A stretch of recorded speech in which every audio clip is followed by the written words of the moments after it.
Dali oh. Nasaan kayo mga ibon dito? Ito yung lugar na maraming ibon.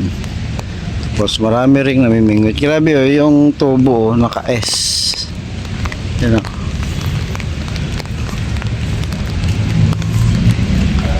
Ulan eh. So update tayo dito. Kukuha si kuya oh. Talapia. Dali oh.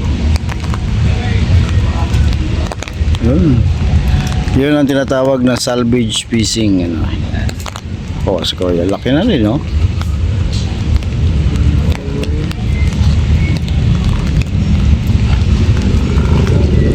Ayos na.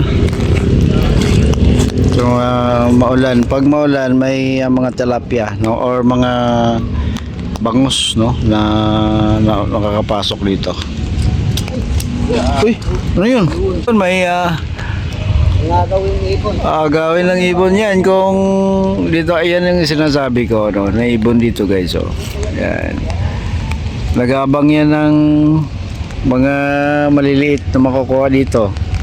Tapos yun na. Oh, yan oh. So malakas yung ulan eh. Ngayon lang medyo tumigil ano. Yan.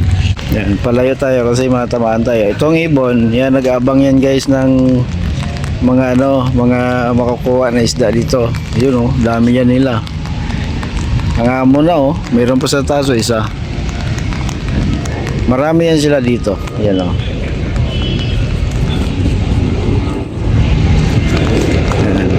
Marami yan sila dito na mga ibon na nagbabantay ng mga maliliit na isda dito sa mga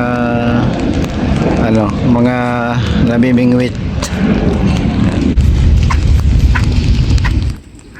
At syempre yung tubo no, nandito pa rin guys oh.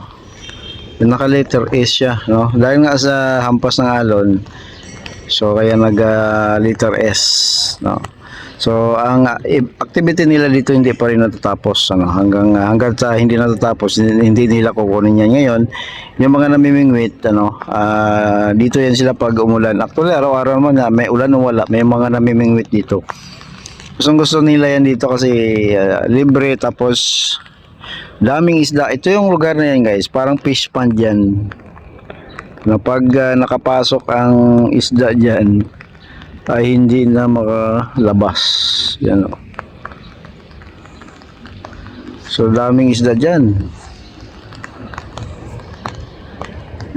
Kaya gustong gusto na mga namimingwit dito yan o. So maulan biglang bumuhos yung ulan kaninang umaga mainit pero biglang bumuhos. Yung tubo ginawa ng patungan ng mga ibon no, nanginginain yan dyan yan o. Nandun pa dun sa dulo. So ganda ng ng ganda ng tubo no, naka letter S no, naka zigzag Tapos yung mga namimingwit kailangan na pahabaan ng pasensya hanggat makakuha. Yan. So kanina nakakuha si kuya ng talapia. Maya marami pa yan. Daming isda dito eh. Ang lang dyan, diskartihan lang kasi minsan ang pag pamimingwit parang may din na may binas na natawag.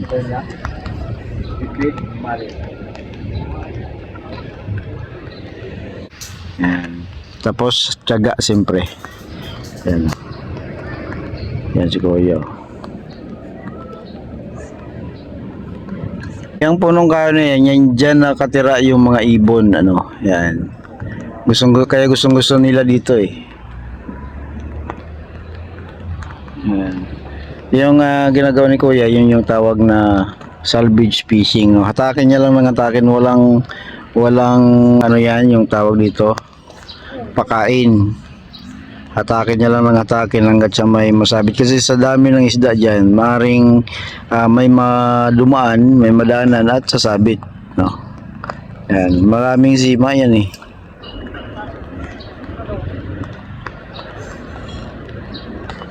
So far, ano, medyo maitim pa yung kalangitan. Sigurado mamaya ulan pa yan. Yan, ito yung Harbor Square guys sa mga ating mga viewers. Walang mapunta no, dahil nga masama ang panahon.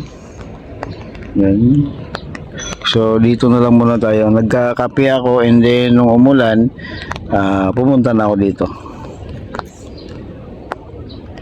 Ganda tingnan ng view na yan. Yung view na yan, yun yung maganda dito. Nagpapaganda yung parang tatlong tower na yan, no? Yan. Yan na yung mga, ito sa malapit ay hotel. Doon sa kabila ay mga condominiums na yan, no? Yung isa dyan, yung sa pinakadulo, yun yung building ni Fernando Po, no? Yan.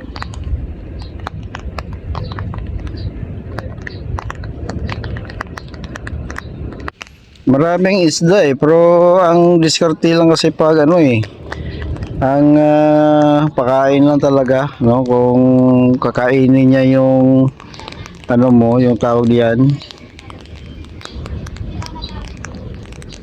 ng pakain basta pag minsan yung pamimingwit, no, may kasama ring diskarte, no? Kung paano mo daming isda niyan diyan ang diskarte lang talaga kung paano mo siya mapasok, tawag yun, paano niya kainin yung pakain para maano siya dun sa yung patibong. Yan, may isda pa dun, may isda, may ibon pa dun,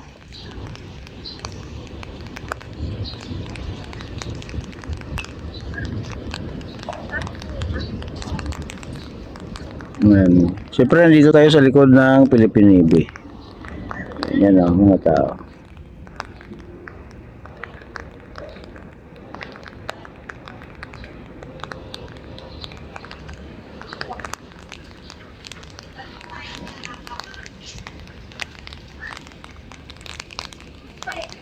So pag nakita ko kasi yung tubo, na-miss ko yung trabaho ko.